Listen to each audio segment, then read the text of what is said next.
Selanjutnya apalagi?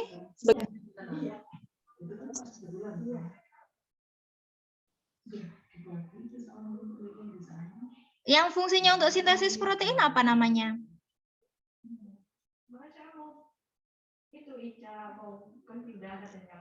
Sintesis protein. Yang menempel di retikulum endoplasma apa? Itu yang sintesis protein. Nah, ribosom. Ya, yang membangkit energi tadi di dalam sel, the powerhouse of cell, siapa namanya? Organel apa? Mitokondria. Ya, hari ini kita membahas tentang itu ya. Nah, ini adik-adik bahan kajian kita hari ini, bioenergi dan proses metabolisme sel. Jadi siapa sih yang melakukan metabolisme di dalam sel sampai menghasilkan energi? Jadi energi yang dihasilkan oleh makhluk hidup ini kita sebut sebagai bioenergi ya di dalam sel. Nah, organelnya tadi adalah, betul sekali, ini yang menghasilkan protein ya adik-adik ya, ribosom. Jadi ribosom ini tergolong anabolisme karena dia mensintesis asam amino sampai jadi protein. Ada yang menyusun, ada yang membongkar gitu ya. Nah, yang membongkar sampai jadi energi namanya adalah mitokondria. Nah, yang ini ada deh ya, mitokondria itu ya. Yang ini dia yang kuning, seperti ini bentuknya. Nah, kalau Mbak Keisha tadi menyebutkan membran, itu yang ini ya. Nah, ini apa adik-adik? Yang ini, yang ungu ini di tengah-tengah ini apa namanya adik-adik? Ada benang-benang kromosomnya ya? Ada benang-benang kromatinnya. Ini apa adik-adik? Nukleus. Iya, betul sekali. Nah, kemudian ada yang nampak seperti jala ini adik-adik ya. Ada yang halus seperti ini, nggak ada tempelannya. Ada yang kasar. Apa ini adik-adik namanya adik-adik? Retikulum endoplasma. Ya, betul sekali. Ada yang kasar. Yang kasar ini ya, berindil-berindil ini ya. Nah, yang berindil-berindil ini apa adik-adik? Bulatan kecil ini adik-adik. Ribosom. Iya, ribosom. Ribosom tadi juga fungsinya adalah untuk mensintesis protein ya. Jadi dia menyusun dari yang sederhana menjadi yang kompleks protein itu ribosom ya. Nah, kemudian yang ini serat-serat benang-benang kemarin yang sudah kita pelajari apa adik-adik? Kromatin. Yang ini. Kromatin kan yang ini kan? Nah, yang ini apa adik-adik? Sebagai rangka sel. Tadi sudah dijawab oleh Kak Keisha ya, rangka sel.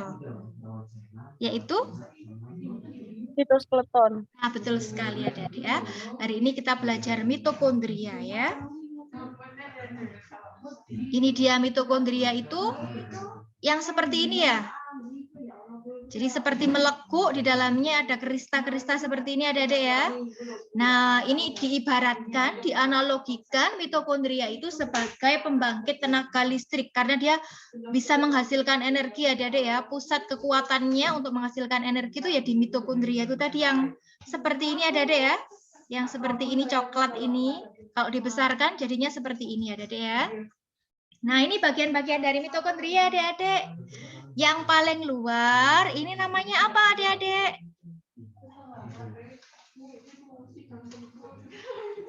Yang luar ini namanya apa?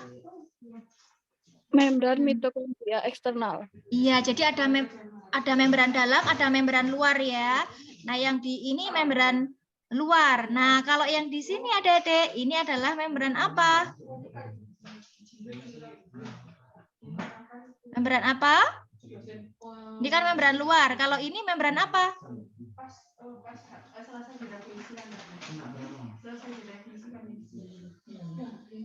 Ada membran luar, tentu saja di sini adalah membran apa? Membran apa? Membran dalam ya, atau membran mitokondria internal. Iya, internal dalam ya. Nah, kemudian ada yang melekuk-melekuk ini namanya adalah lekukan-lekukan ini namanya adalah apa? Melekuk-melekuk ini namanya ada lekukan di sini, lekukan di sini, lekukan di sini. Namanya apa adik-adik lekukan ini?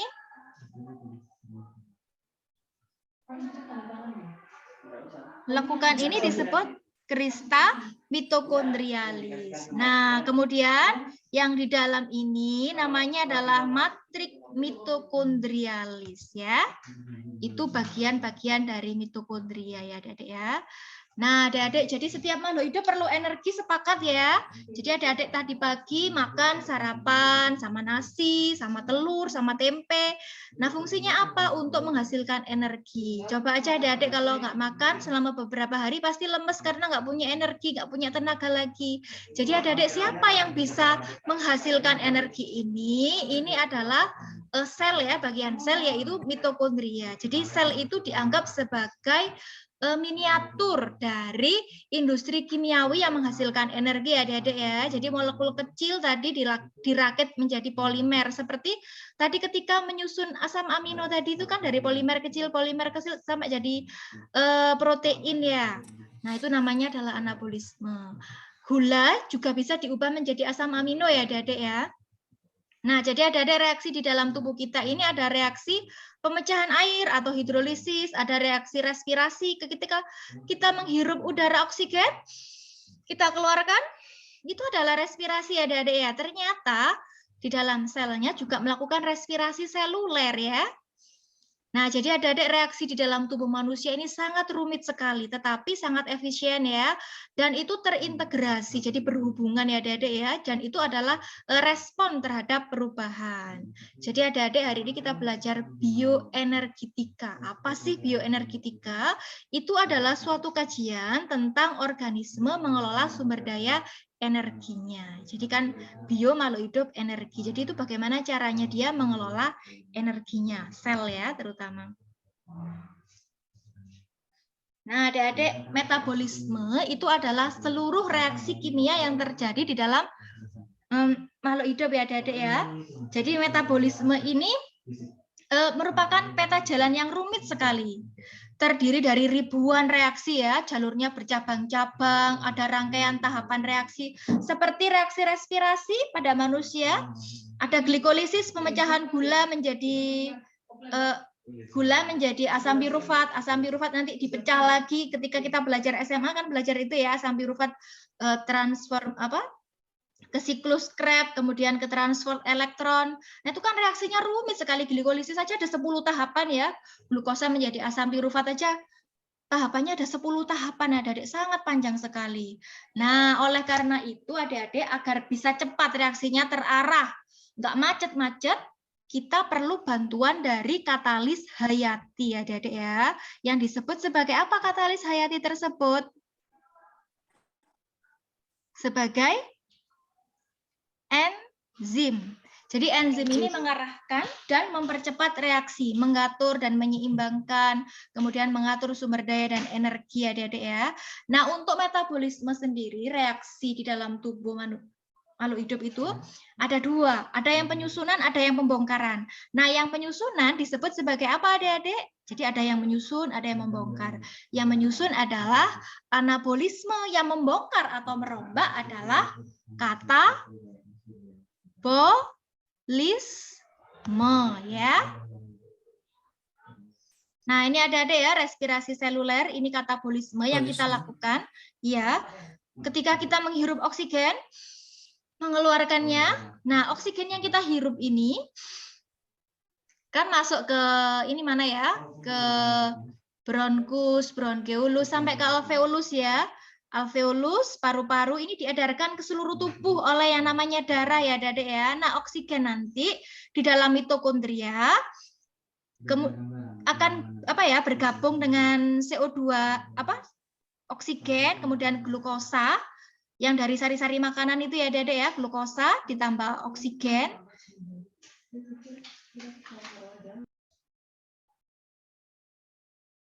Adik-adik mohon maaf ya, ini sinyalnya di sini buruk, berputar-putar.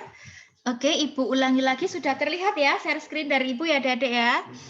Nah, ini adalah respirasi seluler yang Ibu ceritakan tadi, ada tahapnya glikolisis. Glikolisis ini adalah pemecahan glukosa plus oksigen menjadi asam pirufat ya kan. Nah, glikolisis ini akan menghasilkan ATP adik-adik ya. Kemudian ada siklus Krebs. Siklus Krebs ini juga menghasilkan ATP. Ada NADH, ada FADH2, terjadi fosforilasi oksidatif ini juga menghasilkan ATP. Kalau di transport elektron itu 32 ATP, kalau di sini hanya 2 ATP. Nah, ini ada ya, respirasi sel itu juga menghasilkan ATP. ATP itu apa? Adenosin trifosfat. Dia adalah sumber energi yang sangat tinggi sekali adik-adik ya. Jadi adik-adik, ketika kita bernafas tadi ya, yang Ibu ceritakan tadi, itu adalah reaksi di dalam tubuh yang membebaskan energi. Buktinya adik-adik tubuhnya akan terasa hangat ya. Coba aja pegang di ketiaknya, itu akan terasa panas. Nah, katabolisme itu adalah perombakan. Jadi molekul kompleks menjadi yang sederhana. Misalnya tadi ya, kita makan nasi. Nasi itu kan pati ya. Pati itu adalah polisakarida ya, adik-adik ya. Pati ini kita pecah menjadi apa ya? Menjadi oligosakarida. Oligosakarida kita pecah lagi menjadi disakarida. Disakarida kita pecah lagi menjadi monosakarida ya. Yaitu gula dalam bentuk sederhana itu monosakarida. Misalnya monosakarida itu glukosa, fruktosa, galaktosa, seperti itu adik-adik ya.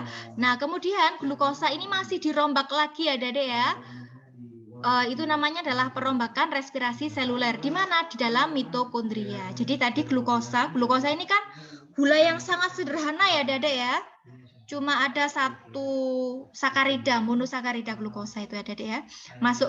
Jadi sari-sari makanan yang kita sebut dulu pas kita belajar di SD, SMP, SMA itu adalah glukosa, ada asam amino dan lain sebagainya. Nah, glukosa ini kemudian akan dipecah menjadi karbon dioksida dan air dengan bantuan oksigen ya. Tetapi prosesnya yang tadi rumit, ada glikolisis, ada siklus Krebs. Yang ini ya prosesnya ya, ada glikolisis, siklus Krebs, fosforilasi oksidatif seperti itu. Nah, jalur metabolisme ini saling berpotongan ya adik-adik ya. Kemudian energi ini dibebaskan turun bukit, naik bukit. Ada pengkopelan energi, ada transfer energi dari katabolisme ke anabolisme dan seterusnya. Jadi tubuh kita ini bisa melakukan katabolisme yaitu membongkar glukosa sampai jadi energi. Bisa juga melakukan anabolisme ya adik-adik ya, menyusun apa? Misalnya menyusun protein seperti itu ya, melalui proses sintesis protein yang tadi. Jadi adik-adik, energi itu tidak dapat diciptakan atau tidak dapat dimusnahkan ya. Itu adalah hukum kekekalan energi. Makanya dari itu, energi ini hanya bisa berubah bentuk saja. Nah, sebelumnya, apa sih energi itu adik-adik? Energi adalah kapasitas atau kemampuan untuk melakukan kerja ya adik-adik ya. Kalau kita mau kerja, bergerak, menulis, berpikir, nah itu kita perlu energi ya adik-adik ya. Nah, energi itu tidak dapat diciptakan dan tidak dapat dimusnahkan ya, hanya berpindah saja. Misalnya memindahkan materi melawan gaya gravitasi dan gesekan. Nah, kalau energi yang tersimpan di dalam makanan itu namanya energi kimiawi seperti itu ya, energi potensial yang tersimpan dalam ketinggian, energi gerak yang kita bisa melakukan gerak. Nah, adik-adik energi ini mengatur ulang sekumpulan dari energi ya. Kemudian terdapat berbagai bentuk dan kerja kehidupan tergantung kemampuan sel untuk merubah energi tersebut dari bentuk energi ke energi yang lain. Misalnya ya, adik-adik makan makanan itu kan energi kimia ya, energi potensial kimiawi yang tersimpan dalam bahan makanan. Kemudian makanan tersebut dirombak sehingga menjadi energi, menjadi ATP tadi ya. ATP menjadi energi gerak. Adik-adik bisa nulis, bisa membaca, bisa berpikir. Nah, itu karena energi kinetik, energi gerak.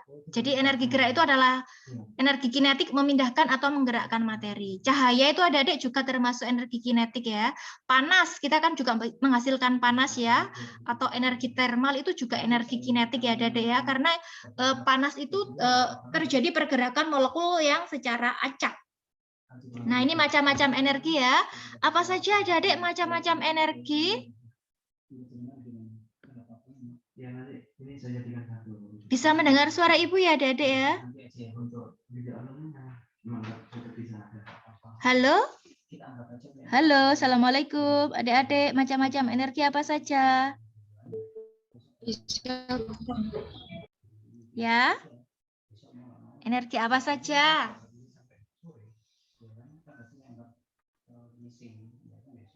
Kalau energi itu tersimpan karena lokasi ketinggian, Energi kimiawi. Ya, ada energi potensial, kimiawi, gitu ya. Nah, kalau kimiawi ini adalah bentuk energi potensial yang tersimpan dalam molekul pengaturan struktur atom dalam molekul. Seperti Ibu bilang tadi ya, misalnya kita makan nasi itu adalah energi kimiawi, adik-adik. Energi kimiawi, misalnya dia mengandung polisakarida, seperti itu.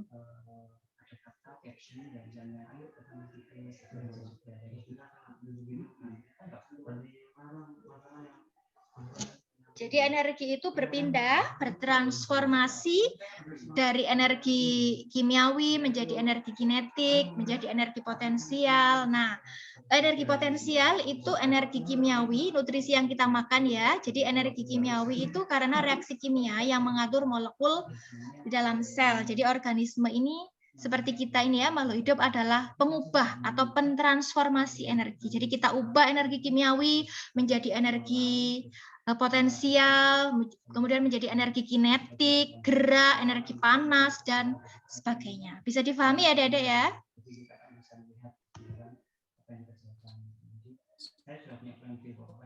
Nah, ini adalah transformasi energi kehidupan berlangsung menurut dua hukum termodinamika. Jadi termodinamika ini adalah ilmu yang mempelajari atau mengkaji tentang transformasi perubahan bentuk energi pada kumpulan materi. Jadi adik-adik, energi yang ada di jagat raya ini adalah konstan.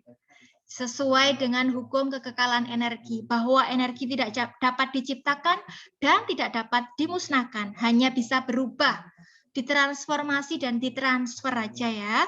Jadi energi ini dapat dinyatakan dalam berbagai cara. Setiap transfer atau transformasi energi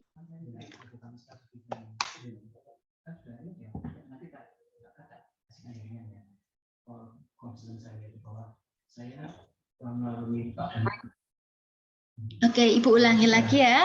Jadi energi dapat dinyatakan dengan berbagai cara.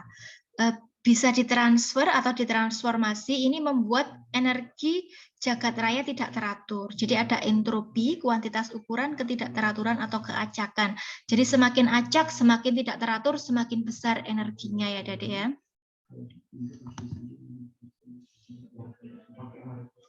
Nah, ini transformasi energi atau perubahan energi ya.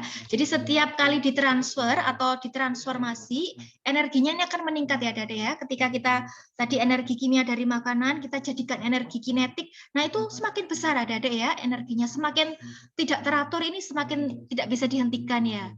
Nah, peningkatan entropi menyebabkan kerusakan fisik suatu struktur sistem terorganisir. Jadi peningkatan entropi itu tidak terlihat ya. Jadi adik-adik ketika tadi makan tadi ya, ternyata energi kimia yang kita gunakan diubah menjadi panas itu 75%. Nah, yang gerak itu cuma 25% adik-adik ya.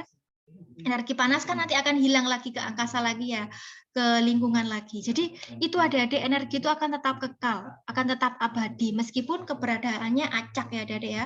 Semakin acak semakin tinggi energinya. Nah, manusia seperti kita ya, Dade ya, itu mengambil bentuk energi dari dan materi terorganisir dari sekelilingnya, menggantikan dengan bentuk yang kurang terorganisir. Jadi contohnya manusia memakan berbagai macam makanan yang mengandung karbohidrat, pati, protein, lemak, vitamin, mineral. Nah, itu akan dirombak ya, Dade ya, melalui jalur katabolik. Sehingga merubah molekul kompleks. Molekul kompleks itu kan tadi ada protein, ada karbohidrat, ada lemak, ada vitamin, menjadi bentuk yang lebih sederhana ya, Dada ya, dan menghasilkan energi. Nah, seperti itu.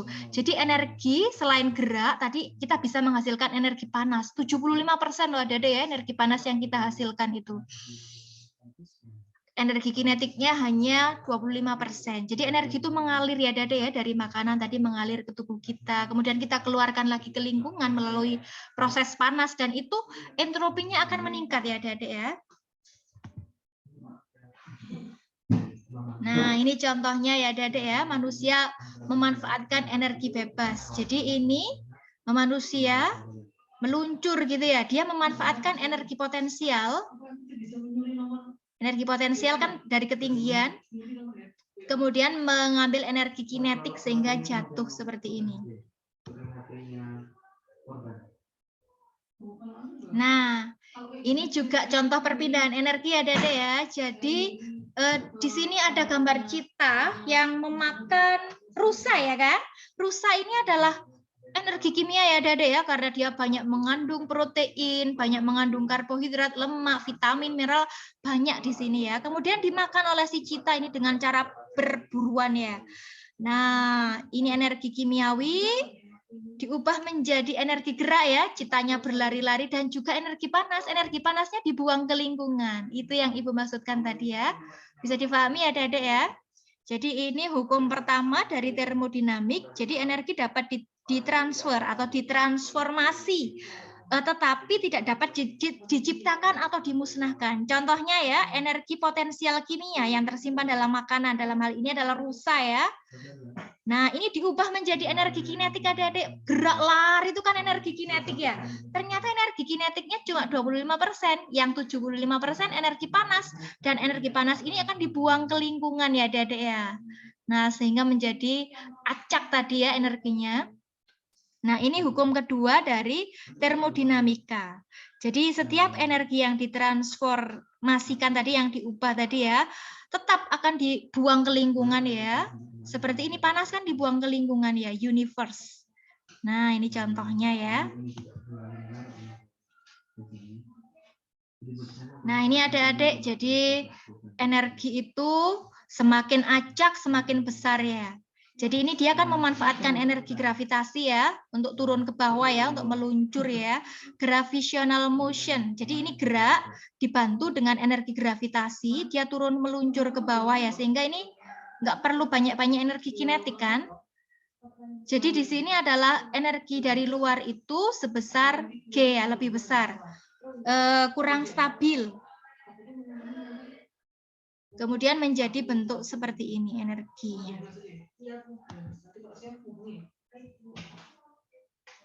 Nah, ini adik-adik untuk reaksi yang melepaskan. Jadi ketika kita melakukan katabolisme tadi, kita bisa membebaskan energi ya.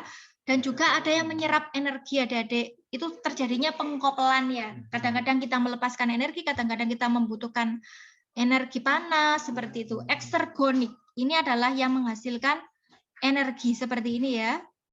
Jadi ini adalah reaktan. Reaktan ini bahan bakunya, substratnya ya. Ini energi bebas yang kita manfaatkan. Nah, kalau reaksi tersebut melepaskan energi, namanya reaksi eksergonik ya. Reaksi eksergonik yang melepaskan energi. Ini sampai jadi produk ya. Nah, ini adalah sejumlah energi yang kita lepaskan ke lingkungan tadi ya. Bisa Ibu kasih contoh tadi, energi kimiawi dalam makanan, misalnya rusa tadi kita dimakan sama cita, itu kan butuh energi bebas ya, sampai menghasilkan produk energi, yaitu energi kinetik, tapi kan dilepas menjadi energi panas juga ya. Nah, ini sejumlah energi yang dibuang, energi panasnya tadi.